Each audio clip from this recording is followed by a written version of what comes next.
Let me tell you about my friends over at Citrus America and their amazing juicing equipment. They're revolutionizing the way you enjoy freshly squeezed juice. They're at the best hotels, restaurants, and markets. Their mission is simple. Develop a unique consumer experience with on-premise juicing, deliver healthy taste options to clientele, and juice more faster. It's that easy. Citrus America supplies the highest quality juicing equipment and solutions in the industry. So whether you're a small business owner or a large corporation, Citrus America has the right juicing equipment for you. Find out more at citrusamerica.com.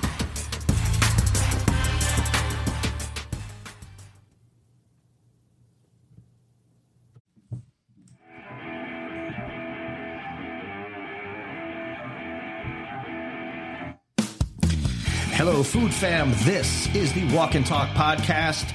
I'm your host, Carl Fiadini. We are podcasting on site at Ibis Images Studios, where food photography comes alive. Get with John Hernandez. Check him out at ibisimages.com. All right, so we did a thing today. Don't we do a thing every day? We do. So Chef Jeffrey over here, he smoked a pork butt and some duck.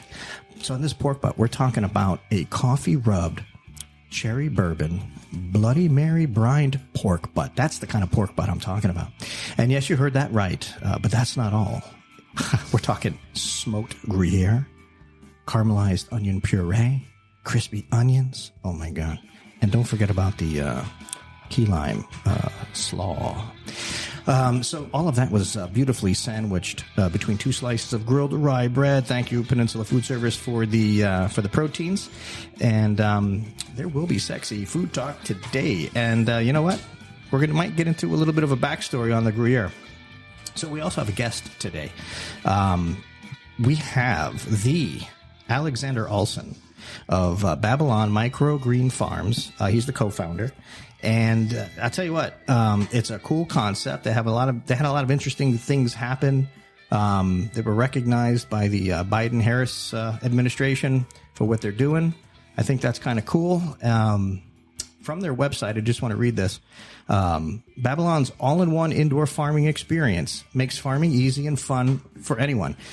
With an elegant blend of subscription services, advanced tech, and innovative farming equipment, you'll harvest nutrient-dense produce every week, no matter your level of farming skill. I think that's super cool. We're going to get into that. But first, Jefferson Schlissel of the Hollywood Schlissels.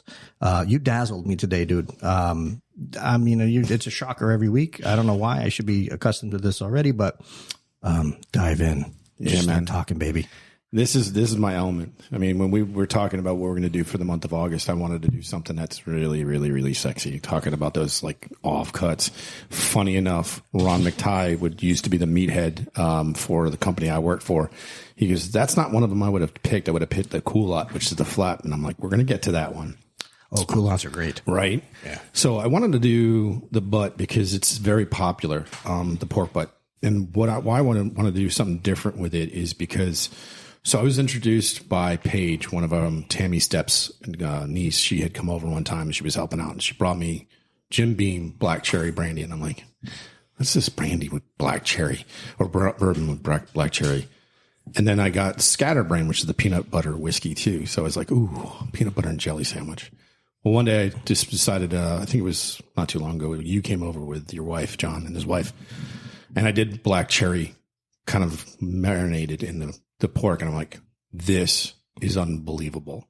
So then when I was at the ACF convention, I met the guys from Red Gold, and they had Sacramento, which is one of my favorite tomato juices. They made it into a Bloody Mary mix. And I'm like, ooh, this would be really good brined with pork belly or pork butt. That's where all that came from. So when I talked to you guys, I'm like, hey, this is what we're going to be doing. But the smoke, I want to do a little bit differently. I'm always usually cherry or applewood, pecan. So I went hickory this time, but I didn't do it overbearing. I wanted just like a hint of the hickory in the background.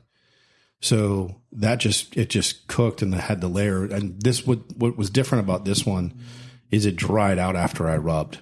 the pork for about 3 or 4 days. Is he moaning? Yeah, tell you what, Smokey, like every single week, just doesn't like. He's great humor. he's Abbott and Costello rolled into one right here in the studio. It's That awesome. is well. You know what? We're talking sexy talk, and he's moaning. All right. Perfect. I mean, he got his fill today too. Yeah. Oh my God, he did. He did. Bacon Bits did too. So she was out of camp so she was able to come in and hang out too.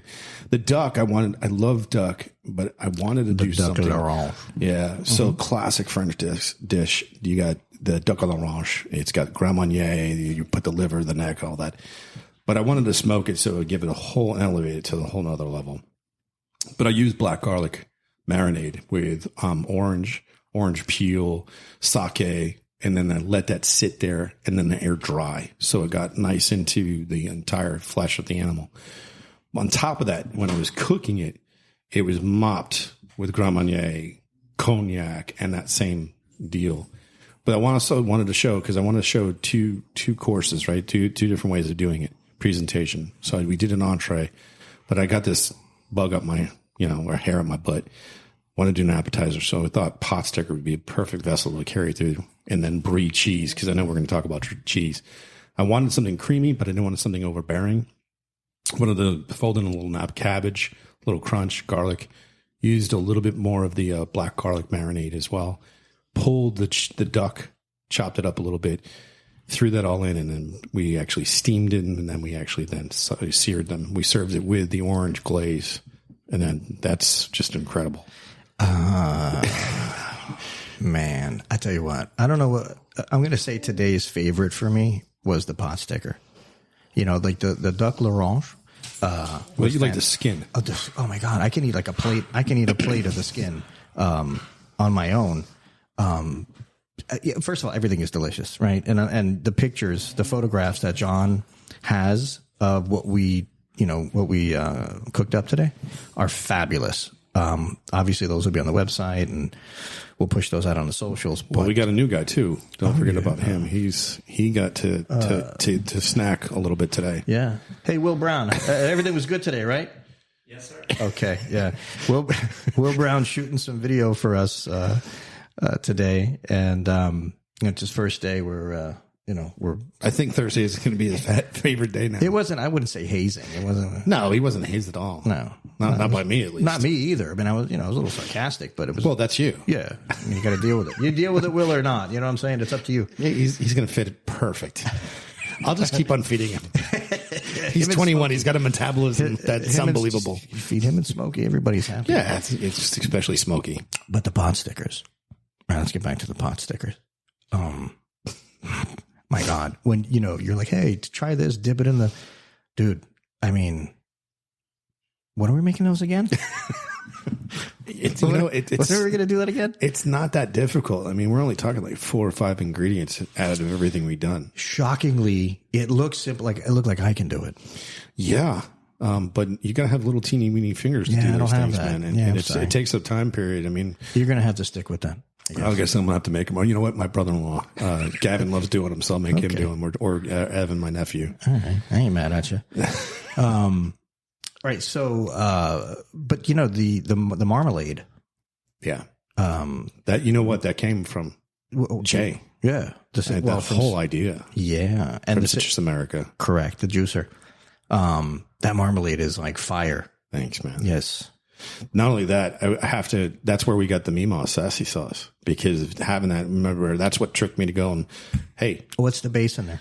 The base of which one? The marmalade or the marmalade, but then the Mima. So the Mima is the base is basically bourbon and orange. Yeah, I mean, you can't go wrong. It's actually an old fashioned. You know what we got to do, and it's been a while, Mr. Bacon Cartel. We haven't had bacon here in a long time. Don't get quiet. I'm trying to think. Just tell me when it's arriving. That's all. Oh, I have 5 pounds, 4 or 5 pounds. What are we doing here? I can bring in. Will, go pick up. No, I'm kidding. I'm just kidding. All right. We can definitely do bacon next time. Yeah. Yeah, we got oxtail in the works. Oh man, Short rib. What are we doing with the oxtail? Is that going to be like? So we're going to do that Jamaican style. Yeah. That one I want to show a little, pay homage to some of the family members and stuff like that, and want to do it with little bit of demi and then jerk marinated with Malibu coconut rum. Yeah, that sounds choice. And then, there's the word I haven't heard, choice. Yeah, well, I take it back to the 80s whenever I can. And then I want to do a riff on stuffed cabbage, but we're going to do kimchi rubbed short ribs. Okay. And we did them yesterday. Do you ever do homemade fresh pasta? Yeah. All right, we need to at some point. We have not yet done fresh pasta. Anything that has to do with anything. Yeah, we can do ravioli. We can make short rib raviolis. I feel like you're prejudiced against me. No, is that it? No, you just like meat. I just, you know what I mean. There's not much. Yeah. I mean, how are you going to do a pasta with meat instead of like, beef tips and pappardelle? Yeah. No, let's on the schedule for maybe closer to the holidays. Let's put together some. Definitely. What'd be good is doing like 7 fishes for the set dinner. Yeah, we can do 7 fishes. Something like that. And you know what? Maybe some manigots. That'll be. Cannelloni too. Yeah, stop it. Okay. Cannelloni is easy to do. Let's you know what? All right. I tell you what, because I might just hang this thing up and go finish eating. I didn't get to eat anything today. Only a couple of bites. I've had the pot stickers. I got 2 of those, and you know what? Those are awesome. I'm gonna bring Alexander on now, and let's get him on the show. Alexander, are you there? Yes. Hello there. Welcome. And I appreciate you coming on the program. Oh, it's a pleasure to be here. So I understand. So yeah, I'm very familiar with microgreens. I've been in produce distribution for most of my adult career, maybe 20 plus years. And I love microgreens. I love what they do for the culinary world and the health benefits with them as well.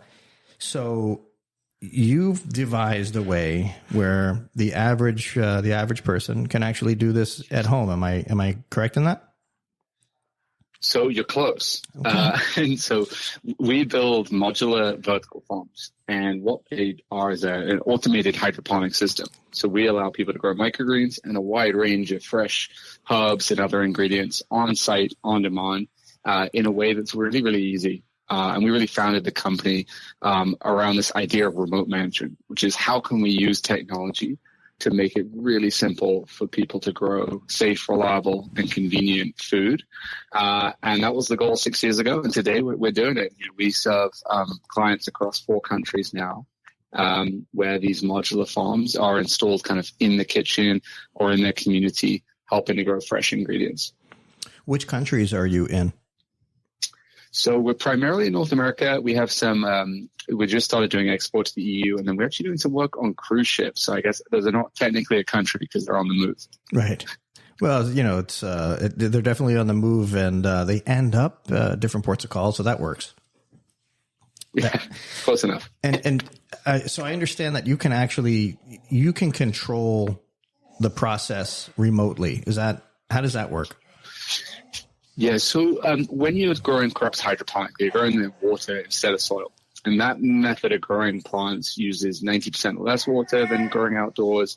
There are no pesticides or chemicals, and they grow 3 times more quickly. So it's really sustainable and resource efficient, but it takes a lot of maintenance. So there is a thriving DIY community of people who want to do this little science experiment every day to maintain their crops. And what we saw is an opportunity to automate a lot of that process and therefore make it accessible to a much broader market. So we're actually monitoring their farms and their crops in real time and adjusting conditions so that our clients don't have to. And as a result, they just have a machine that grows food for them.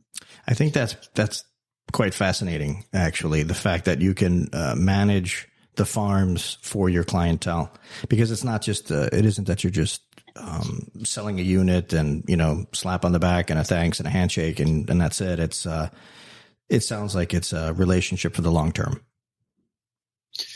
Yeah, absolutely. And we see what we're doing as sort of a sustainable infrastructure piece, right? We're helping our clients, which is primarily businesses and communities, to be more self-sufficient, to not have to import products. And that involves us being pretty involved in the long term. We have sort of multi-year relationships with our clients where we're supporting them and kind of keeping the program evolving, right? They may want to change what they're growing each season or create programs. Like we have some really exciting work in school systems where the farms are not only growing food for the cafeteria, but they're also being used as a teaching tool. So what we do goes far beyond the machines.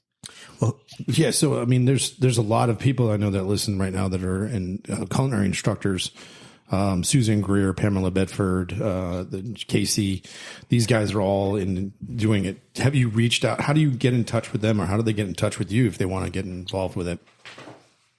Yeah, so as in we are very active on LinkedIn, and the company is babylonmicrofarms.com. So we're always ready to chat, and we have account managers there. But we do a lot of content based marketing, so we're pretty fun to follow along if you want some innovative ideas around how to grow indoors and kind of different use cases. But it's such a new industry. I think the biggest challenge we have is that most people don't even know this is an option. They think if they have to start farming, they're going to have to go outside and dig a hole and all the strings that come with that. Whereas with us, it's something that is 365 days a year, and it's a very clean and easy experience. Well, I mean, I have a hydroponic tower, but I have to make sure that the water goes in. I have to make sure the pH level is the right way. That's me. You guys do all that remotely, correct? If that's what I'm understanding. Exactly. And I think, there are a bunch of things on the market that, like what you're describing, that kind of set the scene for this. And I think where we've kind of added in some new service layers to make it easier and ultimately make it expand the market for it, right? Away from kind of just your hobby users, but towards people who are going to rely on these things to grow product for them on a weekly basis. You were mentioning, you had mentioned schools. Who is your target audience? Yeah, so we work in what we call institutional food service. So we do a lot of work with self-operated colleges and schools. We also work with the big three food service management companies.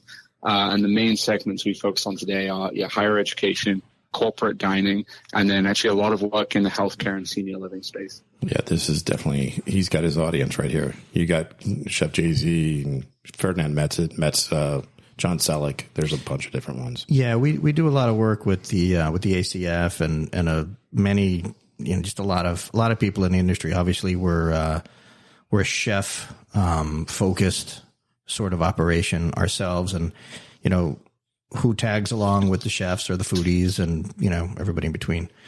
How did you get started with this? I hear an accent too, so I'm trying to Yeah, so I grew up in the UK, came over to the US for college, and we were actually looking at humanitarian applications for hydroponic farms. So we were thinking about could you deploy small farms in refugee camps to help people feed themselves?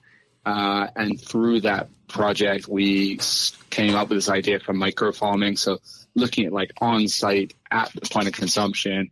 And that's where this sort of whole thing kicked off. That's about 7 years ago now. And what we saw is that just here in the US, there are lots of people who want the freshest product. They want to be able to harvest in front of their clients. And that's the need that we're meeting today.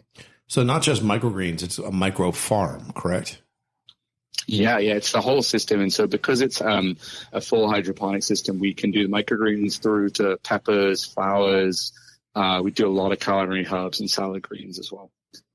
You mentioned that you were, you had just mentioned that you're looking to go to different, places where maybe food sources aren't so available. Do you have anything to point at now where there's some success stories? Well, I think the most exciting ones, we work with Nicholas Escadet on MSC Cruise Line. So he's a Michelin star chef. He built an entire restaurant concept around micro farming. So he has 5 micro farms where they're doing farm to table in the middle of the ocean, harvesting greens as garnishes onto a plate. And because they have several of the units, they're completely self-sufficient. And I think it's just a beautiful use case. And we have loads of, a lot of inbound from remote places in Alaska, Canada, and the Caribbean, where if importing product is a significant part of your business, then the ROI on one of our units becomes a no-brainer. Have you ever reached out to World Center Kitchen, Jose Andres and his team, maybe getting something along with them?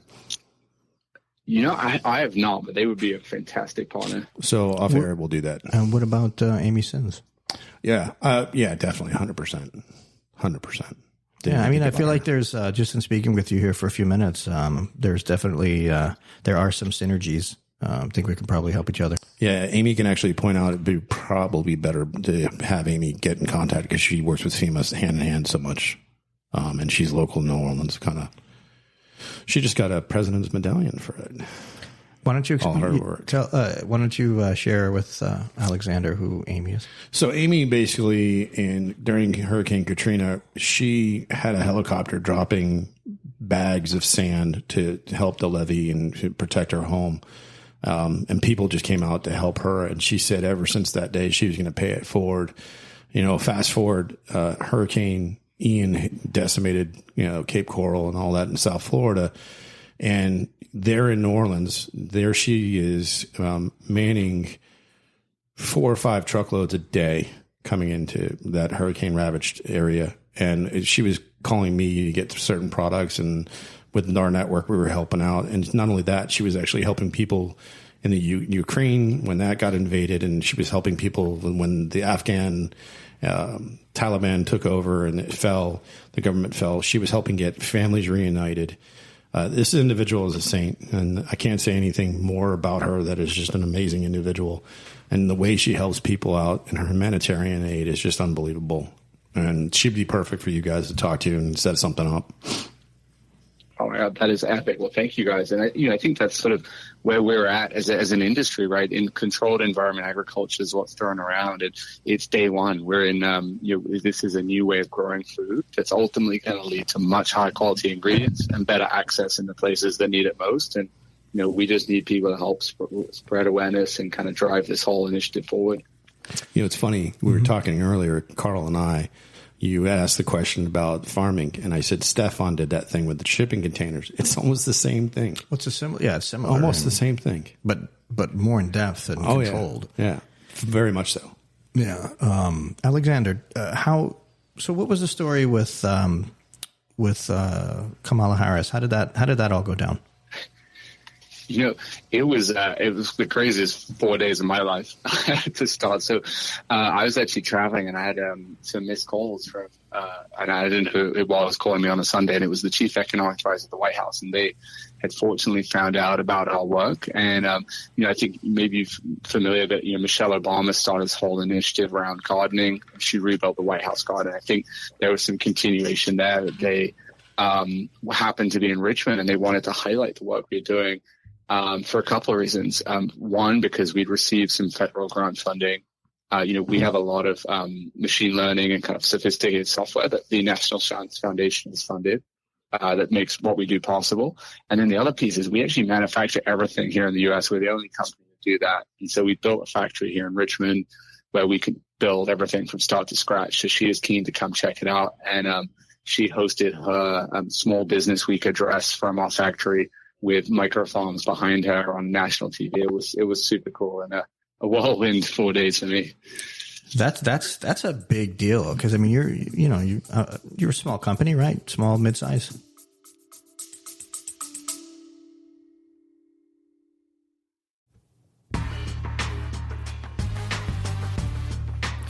Attention chefs and food buyers. Are you looking to improve your proteins program with quality and service by the best in the beef business? Reach out to Peninsula Food Service. With 25 butchers on staff, their services will dazzle you and impress your dining guests.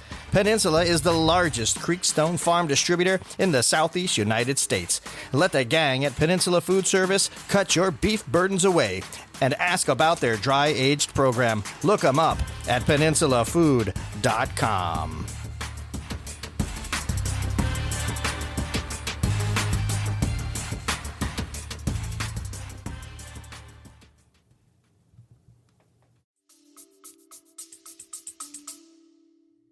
I'd say small, although in that moment, I think people thought we were a lot bigger than we were, which is not a bad thing. Well, I mean, that is a remarkable happenstance to have happen to you, and I commend you for that. And what you're doing, humanitarianly speaking, is terrific. And if there's anything that we here at the show can do to to kind of push that along, that would be we'd be more than obliged to look into that. Have you? You guys are great, and I think, we just sit at the intersection of kind of engagement and education and like responsible sourcing. So, for any chefs in your network or listening that they serve to create unique experiences, we have a really flexible tool that is helping people do that across different locations around the world. Now you're in the Northeast, correct? That's your home base, Virginia. So, do you know? Yeah, we're in Richmond, Virginia. You know Farmer Lee Jones? I've seen his stuff. The bow tie is hard to forget. Yeah, you guys need to hook up. My buddy Troy Schiller, he's up there. When we're offline, I'll give you a whole bunch of different, or I'll email you later. It's a good person to talk to because he's always on GMA, Good Morning America, Farmer Lee Jones. He's a huge, obviously, farmer advocate. And what you're doing, I think, is just spectacular. And I hope, we've always been super partner orientated, whether it's like coming up with a new program for a nonprofit or trying some new seed varieties from a Farm Jones, something like that. We really try and get creative, and ultimately we just want people to be growing their own food, whether it's our system or someone else's. That is in everyone's interest. Well, I concur with that. I think we all agree here at the show. I'm shaking my head, yes. Yeah, absolutely. In the description, when this podcast goes live, which will probably be in a few hours, believe it or not, I'll go ahead and put all your company contact info, in the description, and we'll kind of pick it up from there. Maybe we can jump on a call, the three of us, in a couple of days. Fantastic. Yeah, let's do it. And if you ever find yourself in Richmond, we'd love to host you here. Certainly. I mean, it's not that far. What is it, about 12 hours or something? Yeah, give or take. But Troy wants me to come up there anyways. He wants to throw it down up there. He's in West by God, Virginia, though, which is right next door. Well, yes, I get it. But you know what? It's a blessing for everybody. All right, Alexander, you're a gentleman. Thank you for being on the program. We will be in touch. If there's anything you want to say on the outro for you, go for it now. No, I think we've covered so much. I'm really grateful for the opportunity. And as I said, ultimately we see a future where everyone is growing their own food on site. And I think that's going to be better for consumers and better for the chefs behind it as well. So if anyone's interested in learning more, they can reach out at babylonmicrofarms.com. Thank God he didn't say anything about Man City or anything like that. So I needed to I was going to ask him what his football team was, but we'll do that off. Yeah, as a Chelsea fan. Oh, Chelsea. Okay, we're okay. We can still talk. You guys got rid of Pulisic. I mean, we're going to have to talk about that one off there. Oh, I don't know who's left at this stage. Excellent. Alexander, thank you kindly. We'll catch you on the other side. All right. Thank you, guys. Take care. Ciao, ciao. Bye. So, interesting cool company, concept. right? Interesting, very interesting. The control that you can, But there's some people out there who be like, what are they controlling? Is he watching me? No. The micros. They're watching your microgreens. Yeah, it isn't like your greens. It isn't like it's our TV sets that are literally watching. Or your iRobot vacuum cleaner. The iRobot vacuum cleaner. Yeah, you hear about that? Well, I have one. But you heard the stories, right? Yeah, they can watch me. Where the cameras are actually faced up. Faced up? Yeah. And then people actually see it from the company. Hey, listen, if they want to see me in all my glory. I don't think it's you that they want to see. I mean, Well, if they want to, have at it. Oh, my gosh. Because nobody wants to see that, not including myself. So, what we did today, my man? We cooked. Well, and some of us cooked. And took shots. We did your interview, bro. Oh, that's right. Yeah. I didn't know where I got to play along. What? Play along. We're just backtracking what we did today. God, you know what? Forget it. We're not going to. We're going to talk about the history thing, right? Yeah, we're going to get to it. We're getting to it. We're going to educational. Right. I'm the one doing the eye rolls today. All right? So is John. That's usual, though. Wow. I mean, what the hell is going on The here? wheels just fell off the bus. Or you need glasses. I do. I'm just trying to find the. What are we talking about here? Let's talk Gruyere. Yeah. First of all, I don't know what's number one, number two, but Gruyere. Yeah, you were talking about this yesterday. I And know your number. Manchego. Yeah, Manchego. Yeah, those are like probably, I mean, okay, the pecorinos, I love them all, locatelli, all that good stuff. But these two are probably my two favorites. Yep. Yeah. So what about you? For me, it depends on the protein. We talked about that too, and why I choose which way I want to go. But Gruyere is definitely one of my favorites. You have to have Gruyere in a grilled cheese for me. Yeah. Well, dude, I tell you what, it was and what you did today was fabulous. Now, did you know that Gruyère's, it's Swiss. It's a Swiss cheese. Right? Yeah. Without the holes. Without the holes. Yeah. Yep. And it's a little bit more, I think it's tamer than some Swiss cheese out there. It's got a nuttier flavor to it than some of the Swiss cheese. Some Swiss cheese can overpower what you're eating as far as the sandwich is concerned. Yeah, it's more earthy, I guess you could say. Yeah, that's a good way to put it. Yeah. And I'm all about that. But it's an old cheese. It goes back centuries. I know you wanted to jump in on something with this, didn't you? No, the one I loved about was the AOC, which is protecting the integrity of the cheese. She doesn't have anything to do with this. But I love the fact that they want to protect their way of doing things and the structure and everything they go through. Actually, SOPs, standard operating procedures. Yeah, AOC is kind of like a DOP for like the tomatoes. Yep. Coming out of Italy. Yep. Like San Manzano has to be marked San Manzano. It doesn't matter if it's across the street. If it doesn't have a DOP stamp, it's not the right thing. All right, so I'm reading this thing as we're, I wish I can like download it into my. Well, soon they'll have a phone where you just press a button and it downloads right in your brain, like in the Matrix. Yeah, but I'm not. I can do smart phones now. All right, so what is it? I just want to do a little couple of bullet points here, right? So it's tradition is raw cow's milk. Texture it is unique. I agree with that. I'm totally blowing this one here, man. I am totally am. If you've never tasted Gruyere cheese, you're in for a treat. Its flavor profile is remarkable, boasting a rich, creamy texture and distinctive nutty taste. What makes it even more exciting is the meltability. Now, that's a word that I am digging. I can get behind meltability. Yeah, and we also call it stretchability too. I mean, like when you talk about mozzarella and when you have a pizza and it does this, Gruyere to me has to do that too. I think Gruyere has to be, and then that's how much you put on it too. Smooth and gooey. Mm-hmm. That's what it needs to be. Yep. Yeah. It has to have that flavor profile to me as well. Yeah. I mean, what's your favorite application for Gruyere? Like a fondue or a gratin or something like that? You could do it that way, 100%. But for me, I love it in eggs. It's funny how I'll do certain proteins, get certain things. Like to me, brie is such a phenomenal. Crab and brie egg is just, I don't know. There's something about it that I get just giddy. The other one is like Gruyere and ham. Like you have the croque monsieur, croque madame. They put Swiss cheese. No. Go elevate it. Go to Gruyere. To me, if you're going to put Swiss cheese on it, you don't love your guests. When I think Gruyere, I think crusty bread and apples. Oh, and honey. Yes. I love honey when I can. Pecans too. Oh my God. Yeah. See, there we go. We got a little tartine. Salivating. Yeah. Because you didn't eat today. I mean, I had a little bit. I just didn't get too crazy to be a slob like I normally am. All right. John, how you doing? You're just sitting there holding. You're just sitting there holding. I mean, so just as a behind the scenes, Smokey, our mascot, he was kind of in a weird place today. Oh, is that what it was? You abusive son of a. So he's calmed down, and now how you have as well.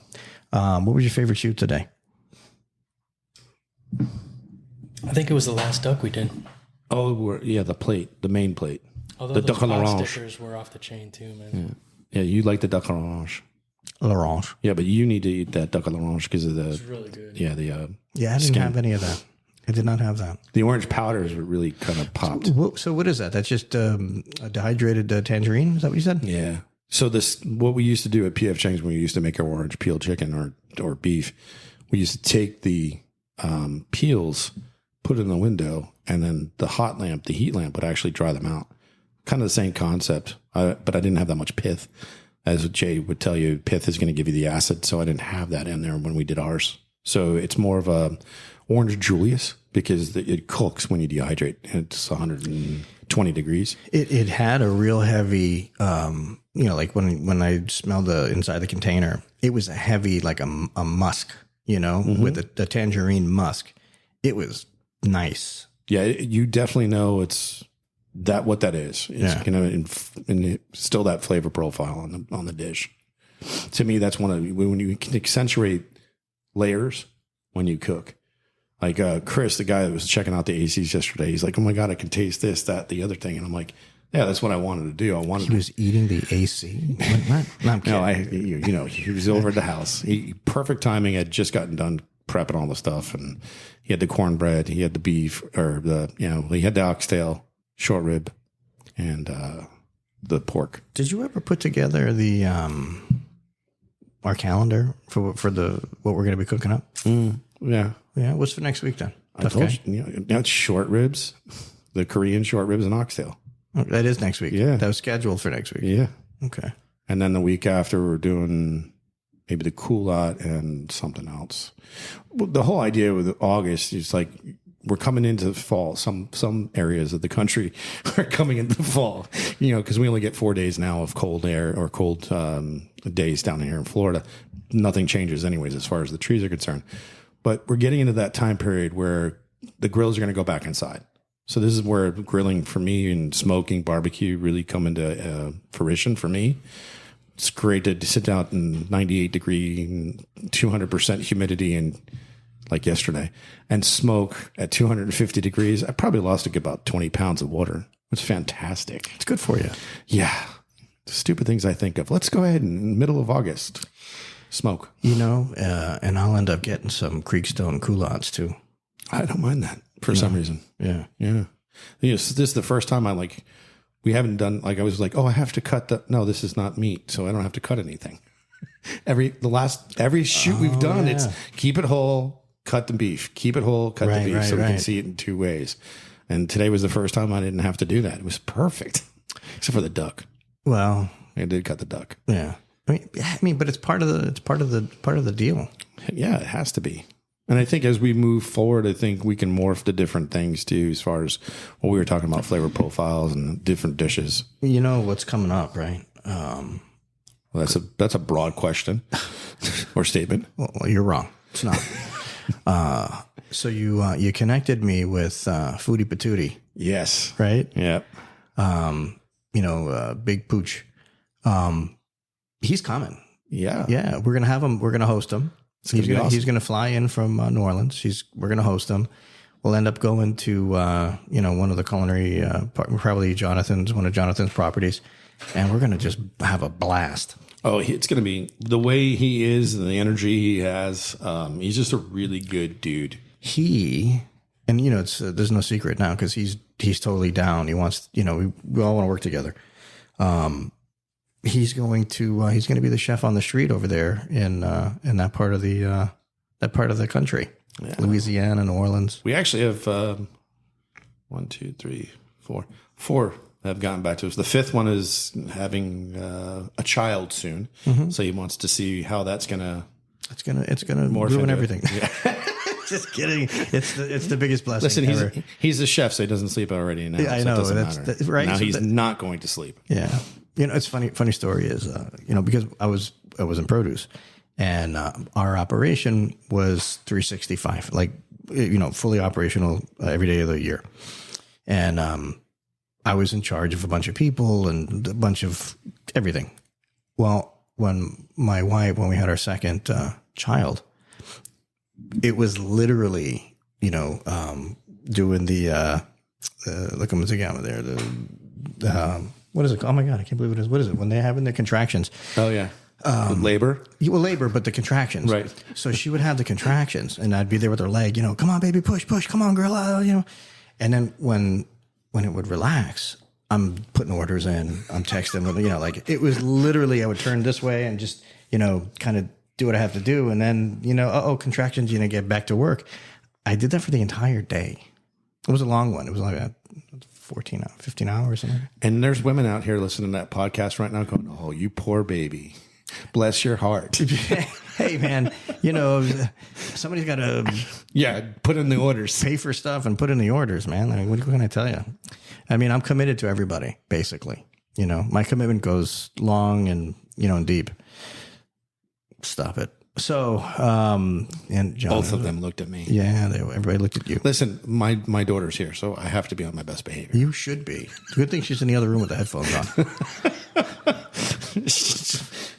Sometimes I think that she has it off so she can hear what I'm saying. I doubt it. Man. You, when I was that age, man, forget about it. I'm in a whole nother stratosphere. Yeah, but she's like 10 going on 28, so it's a different scenario with me and her. That's scary.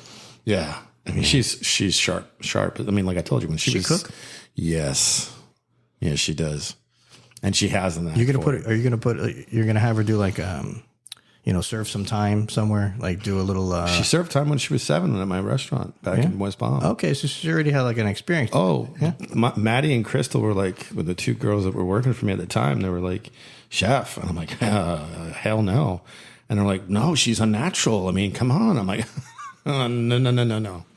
Yeah, see, what I'm going to do with my kids, I'm going to make sure that they maybe spend a year, plus or minus a year, let's say, in the business to get just to experience it. But then I want them out. A glimpse. Yeah, because they have to understand how. If you could manage to deal with people in general, hungry people, unhappy people that you work with, the long hours, all that stuff. If you can manage that in the food business, you can be successful anywhere. I think so, 100%. I told her, like, you don't have to become a cook or anything like that. You don't even have to go to college. Get a trade. Become a mechanic in air conditioning, electrical. I mean, think about what we're going through right now with the ACs and the money those guys make and the electricians. If I were younger and I could do this all over again, I would want to have maybe 4 or 5 kids. I would want a mechanic, a doctor, HVAC, the whole thing. That's my family. Yeah, that's what I'm. That would I'm the black sheep of the family. I'm the only one that was the idiot that went into the restaurant industry. But you cook, man. You feed people. Yeah, I do, and I love it. Yeah, I love it. There's no, I can't think of anything else in my life. My dad said that for years. I don't know what else to do because he thought he was just stuck because he was a high school college dropout. Yeah, but for me, it was always. For me, I always wanted to cook, and not just to cook. I always wanted to feed people, and it's something that's ingrained in me. I don't know what it is. I mean, you do it every Thursday. By the way, any day that ends with Y, that too. I do it. Yeah, that's true. Unless it's usually Thursdays, I don't cook for my family. Well, I'm gonna put it out there. We're looking for a brick and mortar to do this show, and with a kitchen. All right. There's more to it, but I'm going to just put this out into the world and see what happens. But and also, people, I'm not going to be upset at all if you want to do a review or a rating or something like that. Like you should, I feel like you should do it. Well, and here's the thing. I'm going to give you guys some ratings too, because the last couple of days I've been doing a lot of business stuff. Oh, give shout out. Yeah, I have to give Amy Yee. Yeah, well, she needs to get her butt on the damn podcast. I want the bread. And to get the bread. I want the bread. But Lainey over at Junk and Stuff, I got 2 new mattresses, and they didn't take them away, obviously, because I got them through Dream Cloud. So I called this place up, the first one out of the gate. I was like, hey, and I told her what I needed. And she's like, you probably want that taken away today, don't you? And I'm like, oh, you must know I'm a chef and I'm OCD and ADHD. So yes, I do, because I can't move my garage. And she goes, listen, if I have to go over there. Is that 4K? Is that what that is? She goes, if I have to go over with my own pickup truck and get that out of there, I will for you. I'm like, seriously, you don't have to do that. And I really appreciate it. I wasn't thinking that we're going to do it yesterday. Today would have been okay, or Friday, no big deal. But for them to drop at 2 o'clock in the afternoon and drop what they were doing and do that for me, unbelievable. And a big shout out to Vicki Webster and Mike, her husband, and having Chris come out yesterday for the AC to check us out to see what's going on with that. Yeah, he seems like a nice guy. Hopefully they're going to price right. He was fed very, very well yesterday. very well. I hope that translates into deep discount. I mean, Maybe he can go back to the owner and be like, "Listen, this guy cooks. Can we like feed the factory?" the ACs are like a quarter of the price of the freaking houses now. What is going on in this world? That's the next topic. I should have asked Alexander to put me with Kamal. I would have loved to pick her brain and ask some questions. All right, Matt. Hey, Will Brown. Thank you, Will. Appreciate you, man. Yeah, definitely. All right. And Amy Yee. Where's You're my on bread? deck, buddy. I want the bread. Jonathan, as always, man, you're super choice with them picture picks over there. You, homeboy. Appreciate you, baby. I appreciate you too, man. All right. We are out.